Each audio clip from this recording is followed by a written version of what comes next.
Seja bem-vindo ao Teologia com Açaí. Eu sou o Rafael Sovano. Sou o Lucas Delano. E esse é o nosso novo formato em podcast. Sem mais delongas, o nosso primeiro convidado, nosso amigo... Quero apresentar aqui o Joe Hiker, que é o nosso convidado na noite. A gente está retornando com um novo formato, né, em podcast. O Teologia com Açaí já tinha um canal no YouTube para aquelas pessoas que acompanhavam, né? Antigamente eu falava sozinho, agora eu estou com uma equipe um pouco maior. O Joe está aqui como nosso convidado, o Rafael, ele vai estar sempre, a gente vai estar junto aqui nessa caminhada. E pelo menos de 15 em 15 dias a gente vai ter um bate-papo, um conteúdo sobre assuntos teológicos, bíblicos, questões da nossa fé, questões pastorais, questões da nossa igreja. E você é o nosso convidado. Então, sem mais delongas, quero apresentar aqui, dar a oportunidade dele se apresentar, na verdade, nosso convidado. Com certeza. Fica à vontade. Pois é, eu sou o Joe Hiker, né? Tenho 30 anos. Atualmente eu trabalho hoje com direito criminal e estou ali servindo, cuidando dos homens na Capela do Calvário, o vulgo Calvary Chapel, na frente da Calvary UNAMA, Chapel. da Alcindo Cacela, convidando vocês, desde já, quando quiser, um domingo visitar a gente. Legal. O que eu faço hoje dentro da igreja é cuidar do ensino com homens, né? E vem aí já há alguns anos desenvolvendo muito essa questão, não só profética, mas trabalhando as escrituras, para mim, que é o maior, com igrejas que eu tenho relacionamento com a liderança. Legal. E o Joe já tocou um pouco no assunto, vai ser o tema do nosso podcast hoje. E o tema desse podcast é Visão profética. né? E a gente tema vai... de muita importância, de muita relevância. Um tema que eu tenho certeza que aguça a curiosidade de todo crente. Sim. Tanto daqueles que acreditam, né? Tanto nos continuistas Como quanto sensacionistas. sensacionistas. Muito bem, muito bem. A gente já está trazendo alguns termos técnicos aqui que talvez os ouvintes não estejam muito familiarizados, mas a gente vai abrir um momento para explicar um pouquinho sobre isso. Mas esse tema, né, o profético, ele não é tão simples, ele é um tema bem complexo, né? Quando se fala em profético, a gente fala em profecia, a gente fala em dons do Espírito Santo, e hoje esse termo profético, ele está muito em voga, né? Vamos dizer assim. Então tá no hype. Então, especialmente no meio pentecostal e também carismático, né? A gente sabe que também os irmãos tradicionais, reformados, eles lidam com o profético, mas eles têm uma visão um pouco diferente do que é a visão carismática e pentecostal, né? Mas, para a gente dar início nesse bate-papo, Joe, eu queria que, de forma bem objetiva, em poucas palavras, o que é para ti o profético? O que é para ti a profecia? Como tu vê, à luz da palavra e da tua experiência, a profecia? Cara, eu vou começar falando, não a definição, mas algumas coisas que a gente vê na igreja e acha que aquilo ali é profético. Quando, na verdade, quando trazer a definição, vai ficar muito mais claro. Você acha que alguém que fala a vida dos outros, isso é profético. Predição do futuro. Predição do futuro não necessariamente. Você acha que, né, isso muito na igreja pentecostal foi colocado, né? Aquela pessoa que ela tem sonhos e que acontece e que daquela forma ali é o que se move. Então, que no final, eu mesmo pregando em algumas igrejas pentecostais, várias pessoas faziam fila para eu orar, né, para acabar falando da vida das pessoas, e elas acham que aquilo ali só é o profético. Não, muito mais do que funcionar é desenvolver. E a gente vai ver Moisés como um grande profeta, porque ele desenvolveu um povo à vontade de Deus. Sim, há a ação do profeta, a ação da profecia, que é o quê? Exortar, consolar, edificar. Muito bem. Claramente vai ser isso. Então, o que é a profecia? Eu vou trazer de uma maneira bem simples. Primeiro, é a voz do Senhor. Ótimo. A voz do Senhor é a profecia. Haja luz foi o que? A vontade do Senhor estabelecida desde o começo. E isso é muito claro porque Gênesis, quem está escrevendo é Moisés. Só que Moisés cresceu aonde? No Há Egito, controvérsias. no palácio. Tá, ok, mas o que a gente tem como regra geral, beleza? Vamos lá. Seguindo uma Como linha maneira mais... assunto para outros podcasts. Seria muito bom, porque a gente pode trazer a questão da Torá, né? Sim. Entendeu? Então, ele vê o desenvolvimento de vários deuses que fazem alguma coisa para acontecer. O nosso Deus não. ele fala e acontece. Então, ao primeiro momento, a gente vê o que de fato é a vontade do Senhor. E o nosso Deus, ele fala.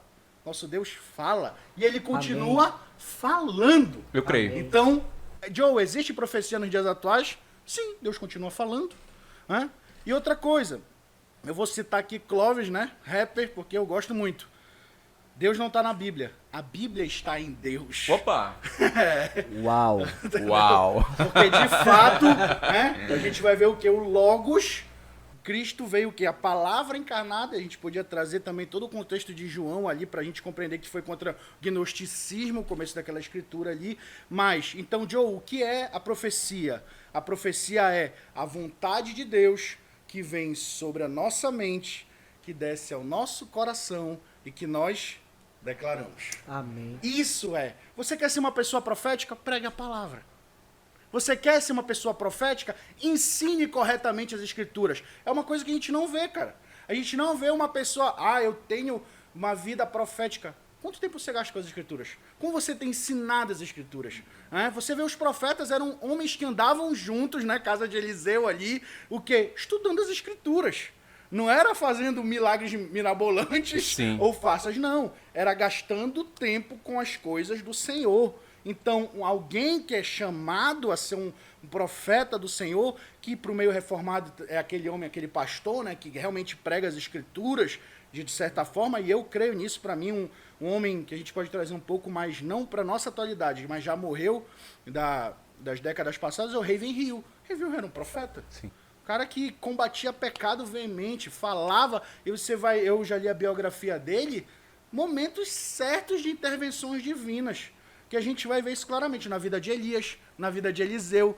A teofania de Deus é clara na vida daquele homem. Então, o que é profecia, Joe? É ouvir ao Senhor,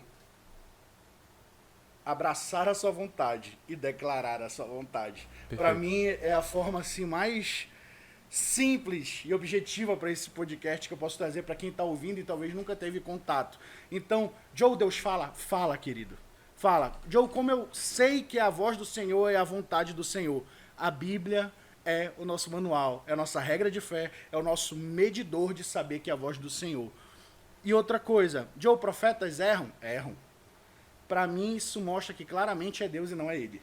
Eu já errei, mas eu vi uma vez um pastor que ele falou algo muito top.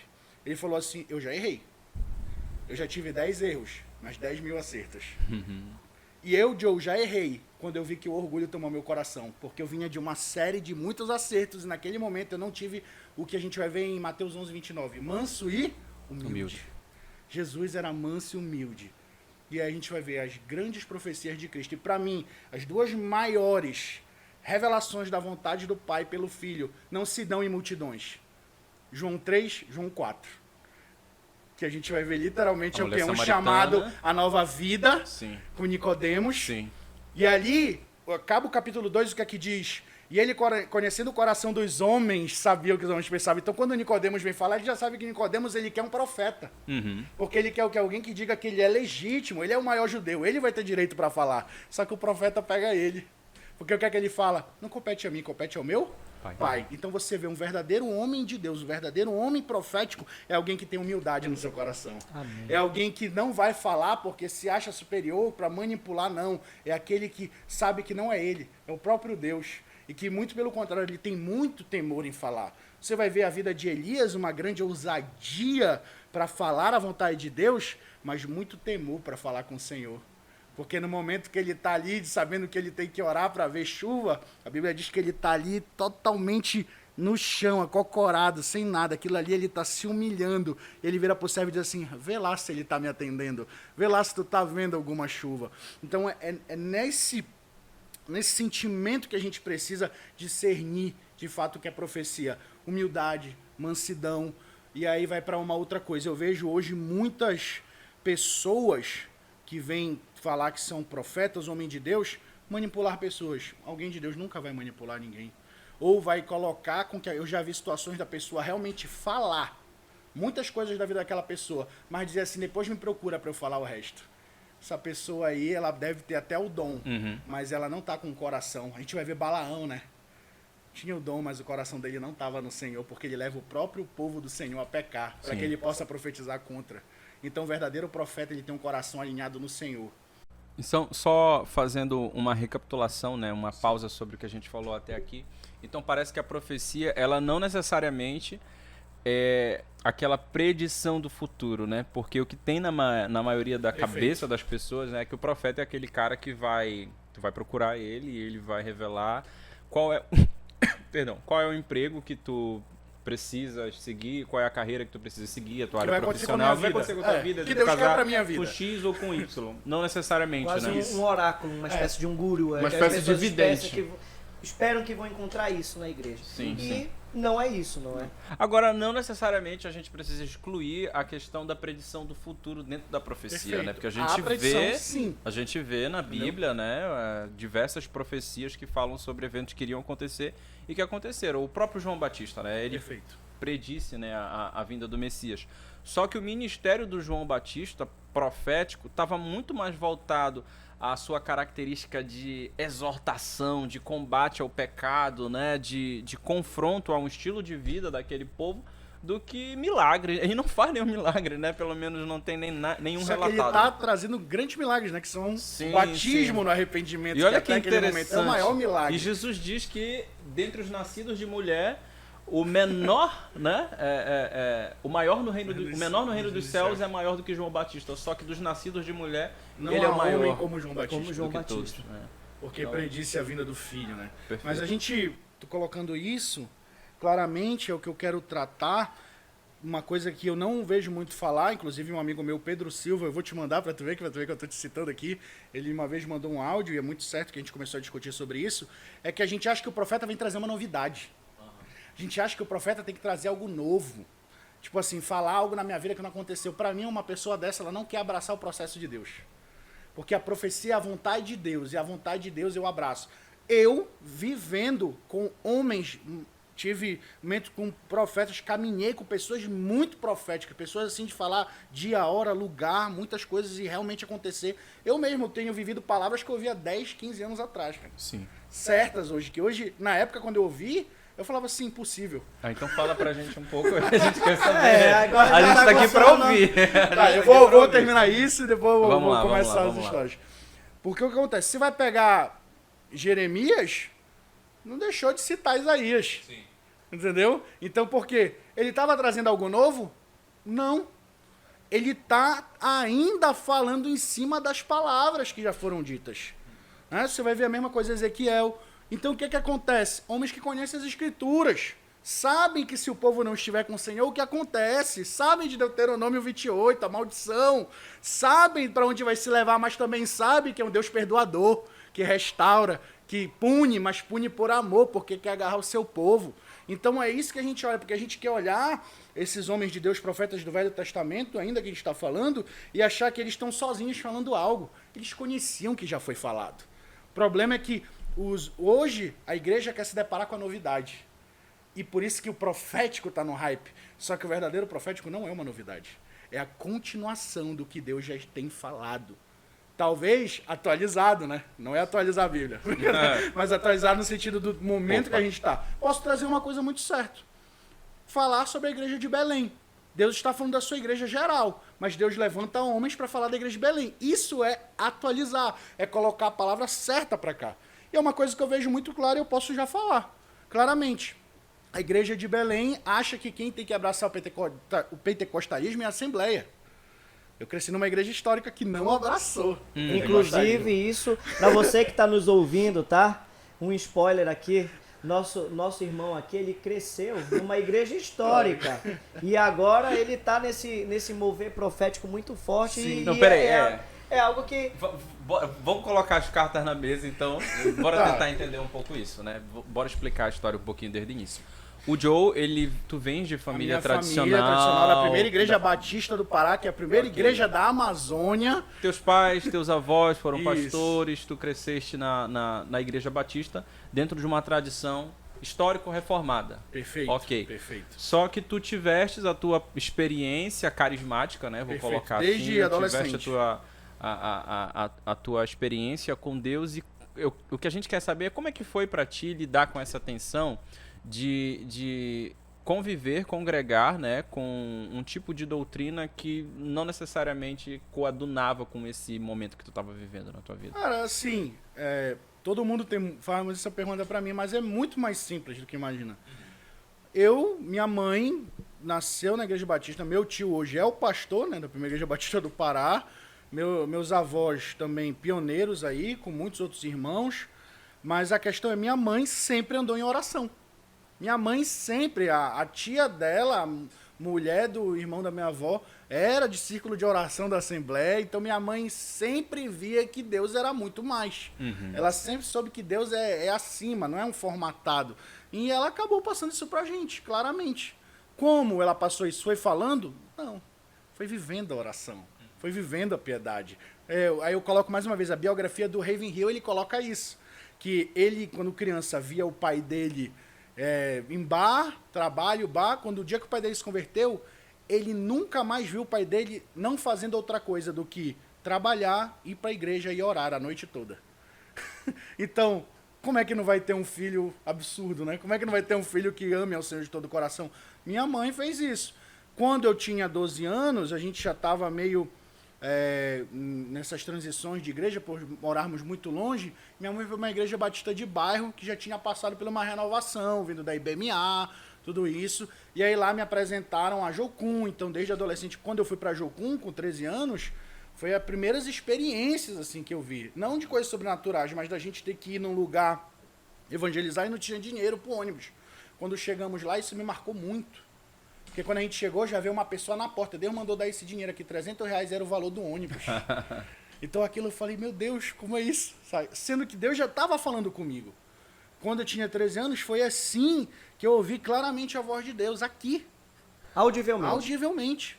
Porque a gente foi evangelizar numa praça, perto lá da base da Jocum, e eu estava muito feliz, muito tranquilo, porque quem estava indo comigo, que era em duplas, assim, homem e mulher, ou 2 homens e uma mulher, era a mulher do líder do acampamento. Então eu falei, não vou falar nada, né? Ela vai falar, eu vou ficar só do lado, que eu já era grande, assim. Cara, quando a gente começou a evangelizar, eu não parei de falar. Eu não conseguia parar. Eu falei, ia falando com todo mundo na praça, tipo, você tem que aceitar Jesus, tal. O que aconteceu? Eu fiquei triste que ninguém aceitou Jesus. Só que quando eu tava voltando pra base, aquela voz falou, você fez sua parte, filho. Cara, eu saí correndo. Eu fiquei alucinado. Porque eu falei assim, eu comecei a viver algumas coisas e depois eu fui vendo a história da igreja e falar, por que esses homens vivem se eu não vivo? Por que, sabe? Por que existem essas coisas e eu não estou vendo? Só que a minha mãe, ela orava e aí ela dizia que estava orando e depois acontecia. Entendeu? E eu também começava a entrar naquilo. Então, eu sempre tive essa força muito grande batista, mas aí com a adolescência já fui para uma igreja mais renovada, mas que ainda não tinha assim, essas grandes manifestações, mas lá eu comecei a ver muita comunidade, os irmãos juntos iam catar lata, a gente construiu a igreja do zero, orava-se mais quando era de cimento do que quando era de lajota, sabe? Essa é a beleza do negócio, Essa porque é a beleza.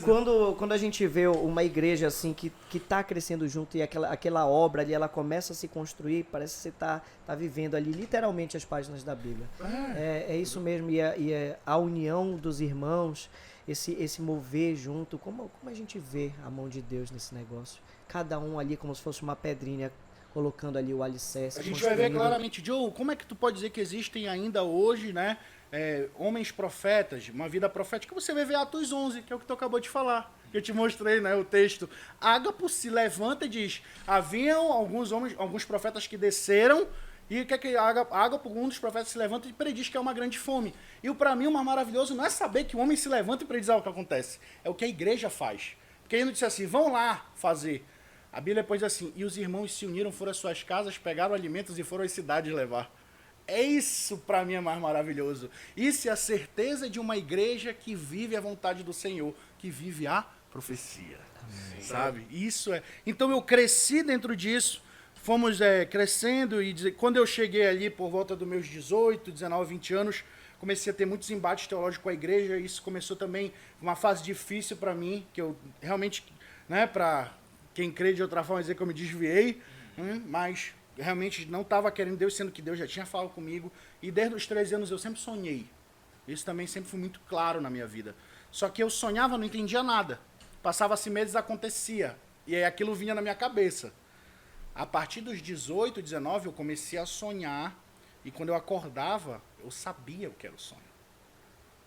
Hoje em dia, quando eu sonho, é como se dentro do sonho eu estou vendo Deus está do meu lado. essa foi Acho que vai ter que cortar isso aí, tá bom? Mano, essa foi pra... Pra quem não sabe, os estúdios Teologia com Açaí ficam no bairro da Marambaia. Seja bem-vindo a Marambaia. Ai, hoje, quando eu sonho, é como se eu tivesse, Deus do meu lado, assim, uma pessoa, um anjo, e a gente está vendo o sonho acontecer. E ao mesmo tempo que vai acontecendo o sonho, Deus vai me dando o sonho. Quando eu acordo, eu sei tudo. Então eu vi claramente que é uma progressão. Sim. E isso, para mim, é a certeza de alguém que vive a vontade do Senhor. Que é o que eu tenho falado muito. Dentro dessa nosso meio político hoje da igreja que está, a igreja, ela não é conformada. Ah, Joe, é verdade. Não conformeis com o padrão deste mundo, Romanos 12. Só que a igreja está esquecendo que ela não é extremista. Não me olhe de forma política. A igreja ela é progressista. Ela é a escada de Jacó. Ela está caminhando para os céus. Amém. Sabe? Então temos que sair desse extremo também. Quando eu vejo, infelizmente, pastores dizerem minha bandeira não será vermelha, me perdoe, mas o que eu vejo realmente não vai ser o amor. O evangelho é amor. Para mim, o que marca hoje um profeta é o amor. Porque muitos se levantam no púlpito como profeta, mas para julgar, condenar e falar pecados. Mas os verdadeiros homens proféticos estão levando uma igreja ao verdadeiro amor da verdadeira igreja que isso está falando. Isso independe de questão política, isso depende de vida verdadeira de uma igreja. Tocaste num ponto interessante, eu acho que é importante. É óbvio, a igreja ela tem uma confissão de fé, ela tem uma doutrina na qual ela está estabelecida, que é a palavra de Deus. Então, com certeza, alguns vieses políticos a gente vai se enquadrar mais e vai se enquadrar menos. Isso então, é como cidadão, né? Sim, então, tu tocaste na questão, a gente falaste na questão da bandeira vermelha da esquerda. Algumas pautas da esquerda, aborto, drogas, liberação de drogas e etc. Óbvio que a gente não compactua com isso. Nossos princípios são contra. Okay? Contra, né? Só que a questão... Que isso fique bem claro, não é? Não, fique bem, mas a questão é... A gente saber diferenciar, separar pessoas de ideologias, porque essa pessoa, ela precisa da nossa oração, é um ser humano, ela precisa do nosso amor. Nós, é porque nós ainda não estamos conhecendo a depravação total do nosso ser. Sim. Por isso olhamos para essa pessoa dessa forma, porque é mais fácil, como eu te falei, a gente ir para um extremo de não queremos dizer que é divino um lado, mas o outro é demonizado. E a gente vai ver isso que é o problema hoje das igrejas. Porque elas não estão mais evangelizando. E talvez eu esteja falando realmente como um profeta aqui. Porque elas estão vivendo para si, porque elas não querem ver as marginalizações sociais. Aí eu posso citar Antônio Carlos Costa. Meu maior desejo é que ele estivesse só dentro de uma igreja. Mas é um homem de Deus, um profeta para mim. Porque ele mostra que a igreja não está indo nas marginalizações. Eu não estou falando de uma justiça social, que muitas vezes a Missão Integral levou isso, e aí depois o Lucas pode fazer um podcast sobre isso, porque é muito grande. Mas é uma verdadeira igreja, que aí eu sempre coloco assim, qual é a semelhança de um pastor, um padre, um sacerdote, alguém que desenvolve uma profissão sacerdotal, religiosa, e alguém que trabalha com o serviço público, um policial, um juiz, um promotor. Que os dois, eles servem à sociedade. Só que na nossa cultura, eles querem ser servidos pela sociedade. Então, o que tem marcado hoje de homens que se levantam para ser, de fato, alguém que está declarando a voz de Deus, que quando eu digo a voz de Deus é a vontade do Senhor, é que eles têm desejo de servir os homens e não serem servidos. Mas hoje, o que é que está acontecendo? Eu vou cuidar de teologia porque está dando dinheiro, quer jogar na internet, eu vou beneficiar, vou ter uma boa vida. Cadê a boa vida de Paulo, irmão? Cadê a maturidade do evangelho? Não estou dizendo contra, pelo contrário, Bibotalk para mim é um negócio assim, maravilhoso. Trouxe já nos edificou muito e edifica até hoje, né? Não estou dizendo assim, glória a Deus, que tem dado bom, mas eu tenho certeza que o Rodrigo Bibolani não começou com desejo de ter dinheiro. Ele mesmo fala, ele começou com desejo de propagar o evangelho. Sim. Sabe? Então é esse nosso referencial e com certeza ele deve sustentar muitas pessoas para levar isso.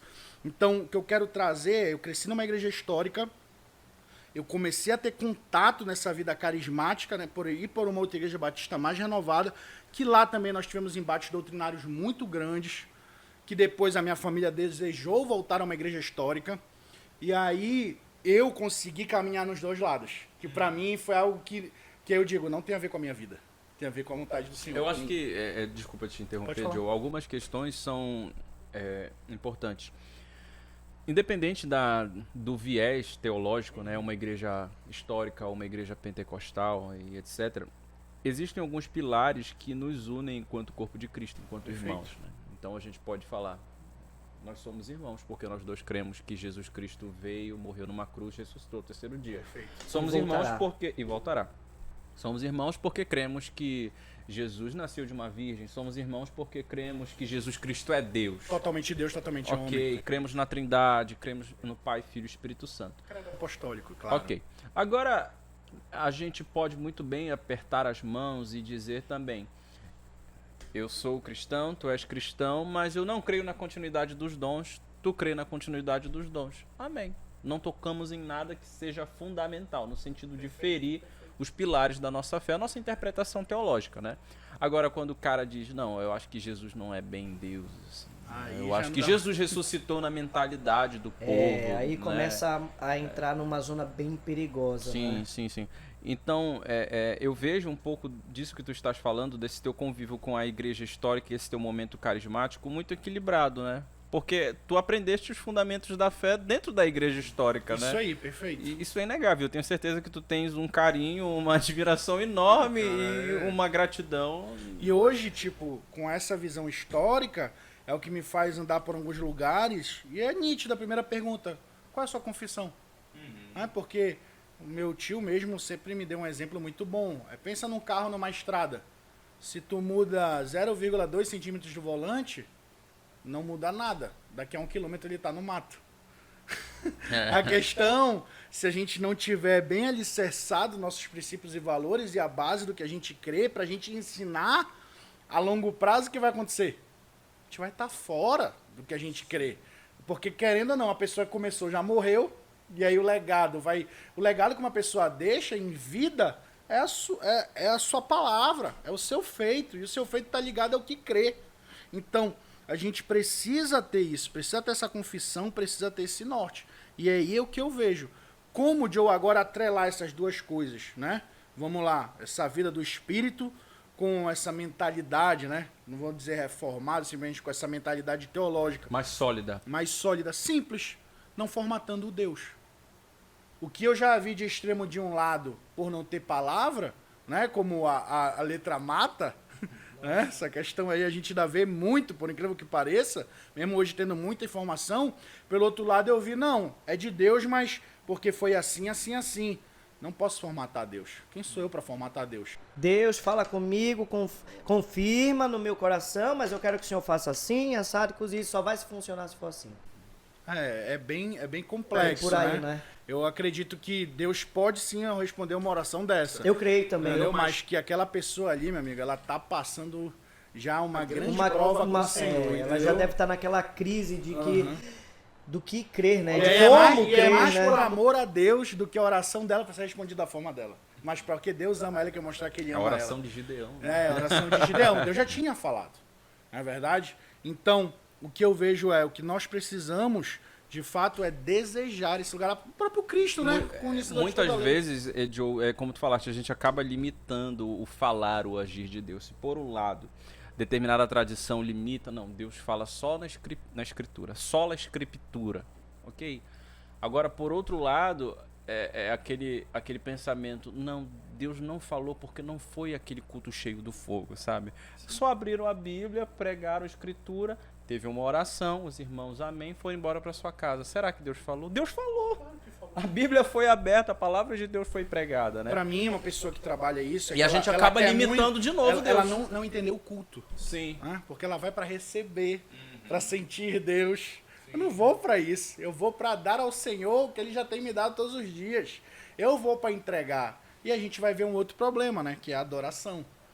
Talvez as pessoas não se entregam em adoração, não se derramam, e quando eu digo não é só orar e chorar e levantar a mão para o alto, mas elas não colocam o ser dela naquele momento coletivamente por uma razão. Elas não compreenderam o culto. Elas não compreenderam que não tem a ver de Deus fazer uma manifestação, uma teofania para que o culto foi bom. Não tem a ver com o que ela pensa, tem a ver com o que o Senhor recebe o culto. Inclusive, antes da gente entrar no nosso próximo tópico, como a gente estava pegando aí esse gancho entre a tradição reformada e o profético, esse mover, tem aqui até uma indicação de livro, não foi que a gente separou hoje para os nossos ouvintes, nossos telespectadores. A gente vai procurar sempre trazer uma indicação de um livro dentro do tema que a gente está trabalhando, né? E aí a indicação do livro de hoje é O Pentecostal Reformado. Não sei se dá para enxergar aqui, mas é um livro que foi publicado pela editora Vida Nova, do bispo Walter McAllister. E olha só que interessante, para quem não sabe, o Walter McAllister, né, ele é filho do Walter McAllister pai, né, ele é o Walter McAllister filho. E o pai dele, ele foi um pioneiro do movimento neopentecostal aqui no Brasil, né, com a Igreja Vida Nova. Ele foi o primeiro a colocar o copo de água em cima da televisão, né? Mas hoje é uma igreja reformada, uma igreja inclusive calvinista. E nesse livro, o Walter McAllister, ele vai demonstrar como é possível você equilibrar uma vida carismática, uma vida movida pelos dons do Espírito Santo e ainda assim não abandonar os fundamentos da reforma, o sola scriptura, o sola gratia, sola fide, inclusive os 5 pontos do calvinismo, né? Você pode ser arminiano, calvinista, eu não sei, eu sou de Jesus, não sou nada, mas esse livro ele é muito interessante porque ele traz muitos fundamentos sobre o agir do Espírito Santo dentro dessa realidade carismática e também os fundamentos da fé. Então, tá aí, nossa indicação de leitura de hoje, o Pentecostal Reformado. Então, aproximando aqui da câmera, indicação para você, fica aí a nossa dica de leitura de hoje. Eu vou fazer então, né, 2 apontamentos de 2 livros, já que quer se falar de profético. Primeiro é Abraçando o Amanhã, do Martin Scott. Depois lá quando formos postar o vídeo pode escrever embaixo. E o outro é Dom Profético, do Graham Cook, né? E aí eu vou dizer, você ouve Fábio Coelho, você ouve Ângelo Basso, todos leem estes 2 livros. E muito mais, né? Você vai estar na fonte primária aí de muita coisa. Como diria nosso amigo Douglas do Jesuscope. Uau! Uau! Legal. Então, dá pra gente passar para um próximo tópico. A gente falou um pouco sobre profecia, né? E resumindo, Paulo ele fala lá em Coríntios, né, que a profecia ela tem 3 objetivos, né? O consolo, a exortação e a edificação, né? Então, isso é como que um parâmetro, né, pra gente até mesmo julgar. A Bíblia fala que nós devemos julgar as profecias, né? Então, por exemplo, a profecia, porque o 3º cavalo do Apocalipse vai sair um monte de gente matando, morrendo, caindo morto na rua. Essa pegou o que isso gente... tem de consolo, exortação e edificação, né? Então, são parâmetros que a gente pode utilizar, e até agora a gente falou que a profecia ela pode ter esse elemento de predição, a gente vê fundamentos tanto no Antigo quanto no Novo Testamento. Tem o caso de Ágabo, né? Atos 11, ele prediz que Paulo seria preso, e Paulo de fato foi preso.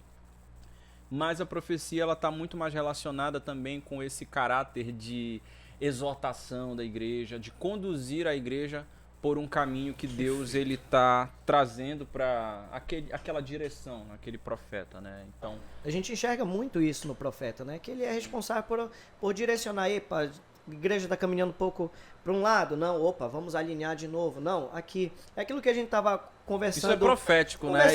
E muitas vezes ser profético até ser um pouco duro, né? O Joe teve até um momento profético aqui, mas isso é fundamental dentro da nossa igreja, né? Desculpa, Rafael. Em Efésios, né, capítulo 5, Paulo diz que Jesus, né? Que Paulo diz que Deus deu alguns como apóstolos, profetas, evangelistas, né, pastores e mestres. Alguns chamam de 5 ministérios, outros chamam de 5 dons. E é isso que a gente estava conversando um pouquinho antes da gente ligar as câmeras aqui, que quando a igreja ela não contempla esse presente, é como se fossem presentes dados aos homens por Jesus. E quando a igreja ela carece de algum deles, então você pensa naquele jovem que está crescendo, né? O corpo de Cristo é a igreja, então é um jovem que está crescendo, mas de repente ele está com um problema.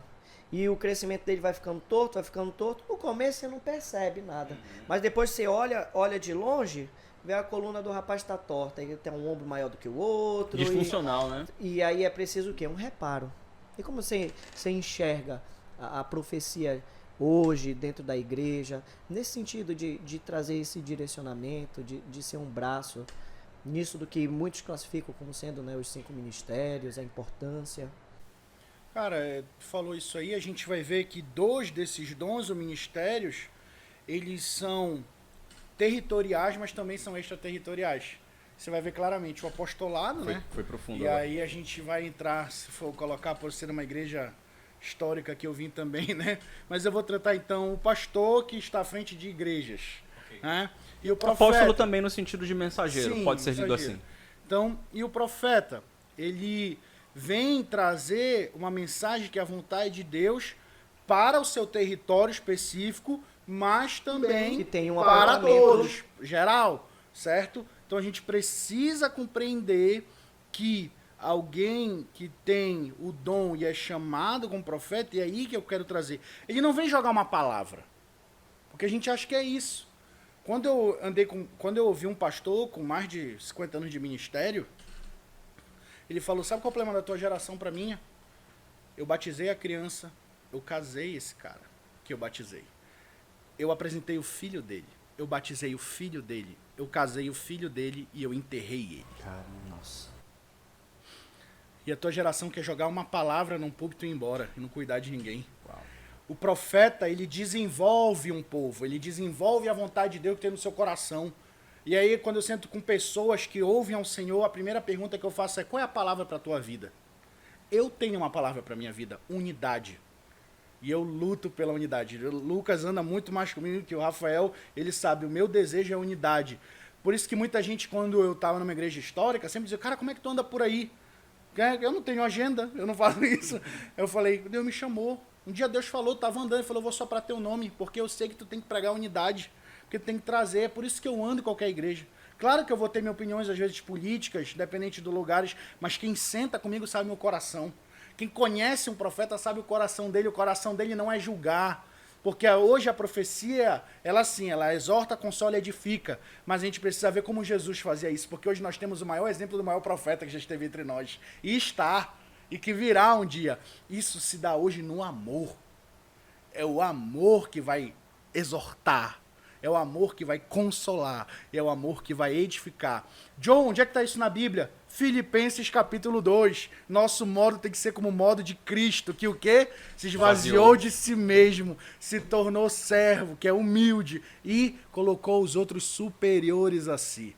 Então, quando você vê alguém que está colocando o seu dom e o seu cargo acima das pessoas numa comunidade, reveja o que aquela pessoa fala, porque ela pode sim ser usada, e a gente pode entrar no outro mérito rápido, que eu sei que a gente está, mas dom sempre caminha com caráter, e caráter sempre caminha com dom.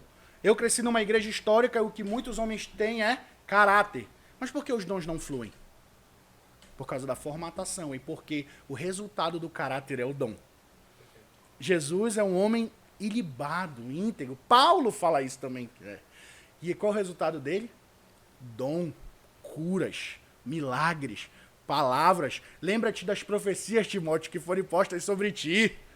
Quem está falando isso é Paulo. Por quê? Porque fui eu que profetizei na tua vida, Timóteo. Então era um homem de caráter. Isso é um adendo para a igreja histórica. E para a igreja pentecostal, já que a gente sempre fala que vive os dons, mas não tem caráter. Reveja o seu dom. Seu dom pode ser da carne mesmo, da vontade da carne. Mas o que acontece?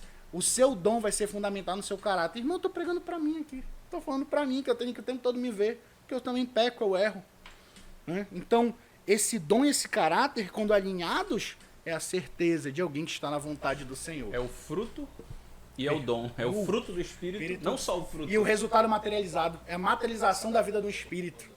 É isso que falta para nós como igreja geral. E quando Paulo fala em Efésios capítulo 4 sobre os 5 ministérios ou 5 dons, ele diz assim, que eles são dados com vistas ao aperfeiçoamento da igreja, dos santos. E o que vem depois é muito impactante, para que nós não sejamos levados para qualquer vento de doutrina, mas que nós olha a cresçamos. importância, Então né? sempre a pluralidade do negócio, né? Efésios é tido como a carta da unidade, é um presente de Jesus pra gente, de como conduzir a igreja, de como entender o nosso papel. Sim, e eu acho isso muito igreja. profundo, cara, refletindo, porque se tu tens ali pastores e mestres, tu tens ali evangelistas, tu tens ali apóstolos, profetas, é porque cada um tem uma função para o aperfeiçoamento do corpo. Então, se tu não valorizas o papel do profeta, tu vai ter uma igreja debilitada. Se tu não valorizas o papel do mestre, tu vai ter uma igreja debilitada. E muitas vezes a gente quer o quê? A gente quer um culto cheio do poder, a gente quer um culto cheio do fogo, um culto cheio de revelação. Mas o ensino talvez não seja um local tão adequado para o púlpito. Não, porque Paulo fala que a igreja ela precisa O disso. resultado do poder, da revelação, é o ensino, que é o que eu quero falar aqui. É o desenvolvimento. Por que Moisés leva um povo a desenvolver? Porque ele tem contato com o poder e com a palavra que é Deus. Então, quando ele desce dos encontros, ele desenvolve um povo à vontade de Deus. Aí vem Êxodo 33, 11, o que é que diz? Moisés olha para Josué, filho de Num, ao qual não se aparta da tenda da revelação. O povo está pecando, mas existe alguém que tem sabedoria, que quer discernir os tempos e está na minha presença. Maravilha. Pessoas... Essa passagem, nossa, quebra Entendeu? qualquer... Porque pessoas proféticas são pessoas que desenvolvem um povo. É que levam um povo a viver a vontade do Senhor. Por isso que um pastor, ele é boca do Senhor. Porque se ele está desenvolvendo uma igreja, a vontade do Senhor naquele lugar, meu irmão, esse homem está com a mão de Deus sobre ele. Ele, de fato, ele pode não ser um profeta de ofício, mas ele é uma voz profética. Amém. Um profeta de ofício, às vezes, é alguém que não é um pastor, mas existe uma mensagem na vida dele que ele não vai conseguir se apartar, como Jeremias fala. Eu acho que é Oséias que fala, eu não sou profeta e nem filho de profeta. O Amós, Amós, filho, já não ia sou te falar. profeta nem filho de profeta. Né? Mas ele exerceu aquela palavra veio voz sobre mim e eu vou mas falar. a palavra do Senhor veio sobre E aí mim. mesmo diz o quê? Olha, sai daqui, profetiza pra lá que vai dar bom. Não, Deus mandou vir pra cá. É isso, um verdadeiro profeta é aquele que não interessa o lugar que ele tá. Muita gente, quando eu tava na igreja histórica, chegavam pra mim e diziam assim, cara, tu, nessa igreja? E como é que tu faz lá? Eu falei, querido, porque não tem a ver com a minha vida individual. Tem a ver como eu entendo a minha vida coletiva para adorar o Senhor. Amém. É isso que falta pra gente como igreja. É porque alguém se destaca num dom? Não, tem que ser daquela forma para fluir. Não tem nada a ver com o meu dom. E aí vai entrar no Efésios 4, que eu gosto. E eu queria citar antes de Efésios 4, qual é? Efésios 3. Só que entra 20. Ora, aquele que é poderoso para fazer infinitamente mais do que tudo que pedimos ou pensamos, segundo o seu poder que opera em nós. Ali é dinamos, não é dunamis. E esse dinamos é o quê? É o poder que move as nossas estruturas internas. E o que é que acontece, Rafael? Quando é que Jacó foi mais desenvolvido? Não é quando ele fala com o pai dele. É quando Deus pergunta para ele qual é o teu nome. Eu sou Jacó. Não, tu és Israel. E eu vou te fazer a promessa que está no teu pai, agora que tu virou um homem de trabalho e de verdade, porque tu trabalhou muito e agora está falando a verdade, eu vou te dar a promessa que eu dei pro teu pai e agora eu estou restaurando na tua vida. Mas como tu quer fazer onda comigo, eu vou te tocar. Quando ele passa, o que é que acontece? A família dele vê ele pior, né?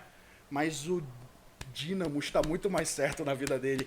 A vontade do Senhor está muito mais alinhada. Então a profecia é uma vontade muito mais alinhada no nosso interior do que as coisas externas. É por isso que os profetas eles são fora da curva. Porque não tem a ver com o que está dando resultado, tem a ver com o que está sendo forjado, cara. E isso é chamado. Que entendeu? Um profeta ele leva uma igreja a pensar dessa forma, ele leva uma igreja a ver dessa forma, ele leva os outros homens da igreja a trabalharem dentro dessa visão. Porque tu vai pegar um evangelista que vê uma visão dessa, como é que ele vai evangelizar? De outra maneira. E um evangelista que ensina o evangelismo, como é que um profeta vai evangelizar? O problema é esse, é que a gente acha que o ministério é para aquela pessoa, mas um profeta ele leva pessoas a serem proféticas. Um evangelista leva pessoas a serem evangelistas. Um pastor, o problema é que a igreja olha para o pastor e o que é que ela pensa, Rafael? Pastor que pastoreia a nossa igreja, não. O pastor leva a igreja a se pastorear. Hoje tu pastoreia o Lucas te pastoreia. Mas vocês não são pastores do outro. Existe o pastor de vocês, né? Mas ele leva vocês a saberem se pastorear. Então o profeta, ele vem trazer a vontade de Deus para que ela seja desenvolvida entre nós e nós possamos desenvolver ela juntos. Porque não foi só Moisés que chegou. Na verdade, ele nem entrou, ele só levou. Mas aqueles que chegaram foram desenvolvidos pelo profeta. Amém. Perfeito. Galera, que papo profundo, maravilhoso, mas já encerrando. Já estamos, ficava aqui mais tempo. caminhando para o fim, mas a vontade é de ficar falando horas Joe, a fio. Eu queria te acerca- pedir para a gente finalizar duas coisas. Em 30 segundos, uma palavra para a nossa igreja brasileira e eu queria que tu finalizasse orando por esse momento. A palavra que eu tenho para a igreja brasileira, que para mim tem sido a última palavra que Deus tem falado comigo, é o chamado de Saul. Não ligue para as coisas que você está perdendo. Queira agradar o seu pai pelo seu trabalho. E mesmo que você vá procurar por querer agradar o seu pai, você tem o coração muito mais aflito pelo seu pai se preocupar com você, igreja, olhe para o coração do pai. Por mais que coisas da igreja estejam sendo perdidas, nós precisamos saber que o coração do nosso Deus Pai está aflito com a nossa vida. Amém. Essa é a palavra que eu vejo para a igreja. Só que o certo é que se nós formos para a montanha, para o lugar onde só vamos ver o céu, porque quando o servo, eu creio que hoje precisam ter esses amigos de Saul, esses servos que estão levando homens que Deus quer encontrar com a sua vontade para governarem nos nossos dias, ele fez o que? Não, vamos à casa do profeta. Sim. Porque ele vai planar o caminho, ele vai mostrar onde estão as coisas, só que quando ele chega lá, ali os animais. as jumentas, quando ele chega lá, o que é que o profeta diz para ele? Não te preocupa com as jumentas, não te preocupa com as coisas que foram perdidas, não te preocupa com o teu pai. Eu quero dizer uma coisa, o Senhor está se encontrando contigo. Amém. Senta na mesa. Mas eu sou benjamita, quem eu sou? A tua herança é o Senhor. Cara, é isso que eu vejo para a igreja hoje. Nós precisamos esquecer se coisas nossas foram tiradas, se Deus está permitindo que nós estamos perdendo algumas coisas, mas nós precisamos ir para o lugar da montanha para ver só os céus e saber que a nossa herança é o Senhor. Entendeu? E eu vejo que Deus quer levantar esses servos para chamar esses homens que Deus quer colocar no governo da sua igreja. Amém? Pai, obrigado pelo nosso tempo. Eu sei que foi tão rápido e tão pouco, mas eu sei que essa palavra que seja semente no coração dos nossos irmãos que vão vir. E eu oro, Senhor, para que eles tenham sonhos, discernimentos do tempo e do modo da tua vontade e que nós possamos viver para o Senhor. Nós te louvamos e te agradecemos em nome de Jesus. Amém. Valeu. E você não perca, porque logo mais tem novidade no nosso canal. Fique ligado e a gente volta em breve. Valeu. Valeu.